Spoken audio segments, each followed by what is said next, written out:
क्या सरकार और प्रशासन को जागने के लिए हमेशा किसी बड़े हादसे की जरूरत होती है? क्या किसी की जान की कीमत हमेशा सिर्फ सरकारी नोटिस से दी जाती है? दर्शकों, एक बहुत ही गंभीर और हैरान कर देने वाली खबर लेकर आज मैं आया हूं। लखनऊ के अलीगंज पूर्णिया में एक कोचिंग इंस्टीट्यूट में एक बेहद दर्दनाक और भयानक आग लगी थी।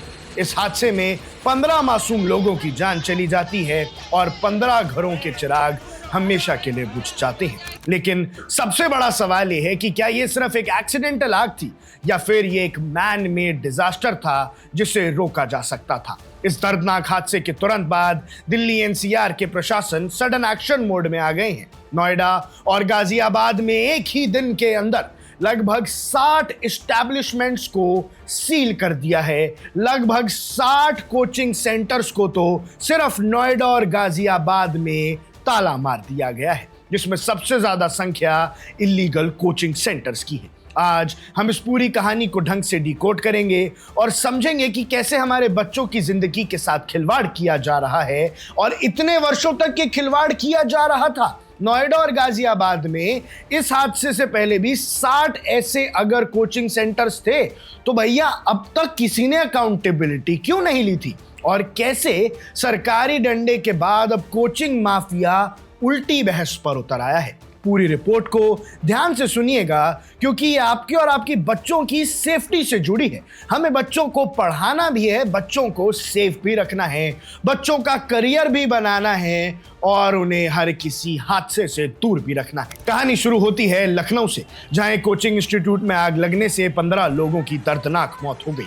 जब वहां जांच हुई तो पता चला कि सेफ्टी नॉर्म्स का दूर दूर तक कोई लेना देना ही नहीं था। एक छोटी सी जगह में सैकड़ों बच्चों को ठूस कर बिठाया गया था। ना तो वहां पर प्रॉपर एंट्री एग्जिट पॉइंट्स थे और ना ही फायर फाइटिंग इक्विपमेंट। इस हादसे ने पूरे उत्तर प्रदेश और दिल्ली एनसीआर के प्रशासन को हिला कर रख दिया। हमेशा की तरह जब तक कोई बड़ा हादसा नहीं होता, हमारा सिस्टम सोता रहता है। लेकिन इस बार लखनऊ की आग की लपटें नोएडा और गाजियाबाद तक पहुंच गई और कल सुबह से ही बड़ा एक्शन देखने को मिल रहा है। पहले आपको इस क्रैकडाउन की कहानी बताते हैं। ट्यूसडे को दिल्ली एनसीआर के अलग अलग इलाकों में एक बहुत बड़ा चेकिंग ड्राइव चलाया गया। इस ड्राइव का नतीजा क्या रहा कि नोएडा और गाजियाबाद को मिलाकर लगभग 60 एस्टैब्लिशमेंट्स को मौके पर ही सील कर दिया। अगर हम गाजियाबाद की बात करें तो गाजियाबाद डेवलपमेंट अथॉरिटी यानी जीडीए ने अकेले 56 एस्टैब्लिशमेंट्स को सील किया है। इनमें सिर्फ कोचिंग सेंटर्स ही नहीं, बल्कि प्ले स्कूल्स, डिस्पेंसरीज और छोटे मोटे कोचिंग इंस्टीट्यूट्स भी शामिल हैं। जीडी के ऑफिशियल्स ने यह भी बताया कि उन्होंने ऐसे 206 एस्टैब्लिशमेंट्स की एक लंबी लिस्ट तैयार कर ली है जिनके पास फायर एनओसी यानी फायर नो ऑब्जेक्शन सर्टिफिकेट है ही नहीं।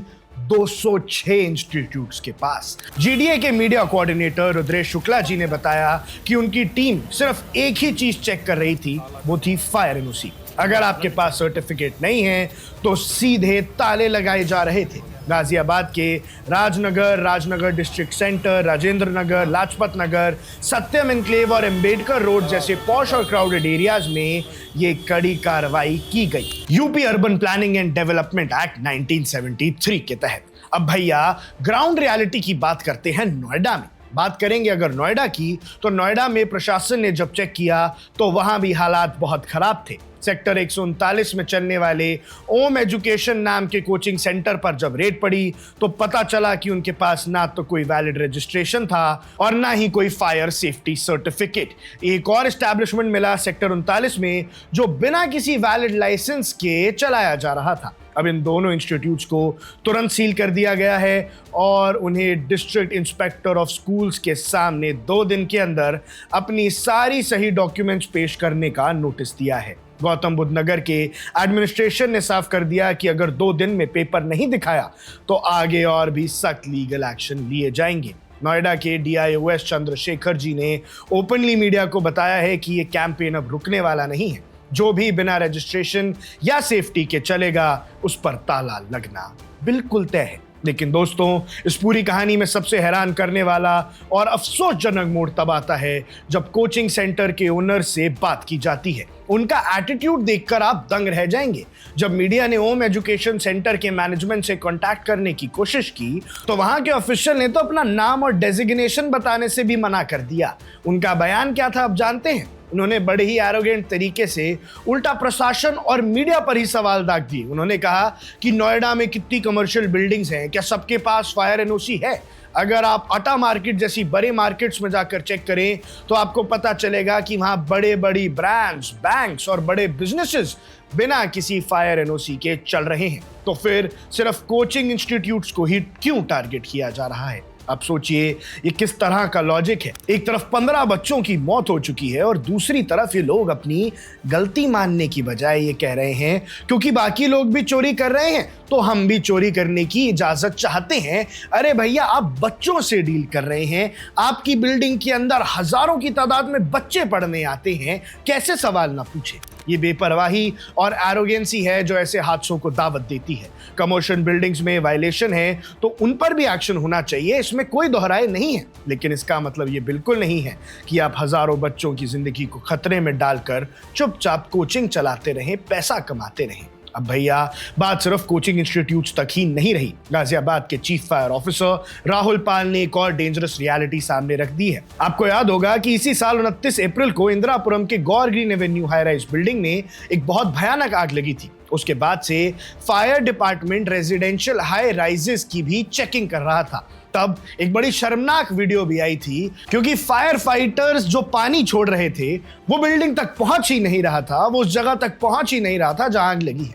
सीएफओ राहुल पाल ने बताया कि गाजियाबाद में लगभग 450 ऐसी हाई राइज रेजिडेंशियल बिल्डिंग्स हैं जो 15 मीटर से ज्यादा ऊंची है। इनमें से अभी तक लगभग 250 बिल्डिंग्स को चेक किया जा चुका है और आपको जानकर हैरानी होगी कि 82 केस वायलेटर्स के खिलाफ कोर्ट में फाइल हो चुके हैं। यानी हर तीसरी बिल्डिंग अवैध थी। यानी जहां हम और आप अपने परिवारों के साथ रहते हैं वहां भी फायर सेफ्टी का सिर्फ मजाक ही उड़ाया जा रहा है।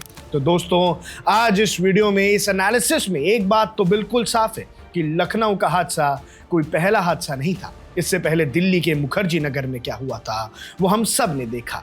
कैसे बच्चे खिड़कियों से कूद रहे थे, कोटा में क्या हालत है वो हम सब जानते हैं, और अब लखनऊ ने पूरे देश को रुला दिया है। प्रशासन का यह एक्शन बिल्कुल सही है और इसकी तारीफ होनी चाहिए। जीडीए और नोएडा एडमिनिस्ट्रेशन ने जो 60 इंस्टीट्यूट सील किए हैं उससे एक मैसेज तो गया है। सवाल यह है कि क्या ये चेकिंग पहले होनी चाहिए थी, और अगर ये चेकिंग पहले होती तो उन 15 मासूमों की जान नहीं जाती। क्यों हम हमेशा किसी मासूम की मौत का इंतजार करते हैं?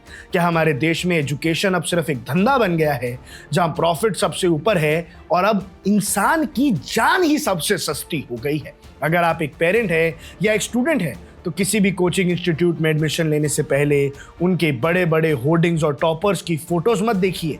सबसे पहले ये देख लीजिएगा कि वहां आपका बच्चा या आप सेफ तो रहेंगे। उनसे पूछिएगा क्या आपके पास फायर एनओसी है, क्या यहाँ इमरजेंसी एग्जिट है, क्योंकि पढ़ाई से ज्यादा जरूरी आपकी जिंदगी है। इस पूरे मामले पर आपकी क्या राय है, आपको क्या लगता है, हमें कमेंट सेक्शन में जरूर बताइएगा। अब देख रहे हैं वन इंडिया, मैं हूं आकर्ष कौशिक।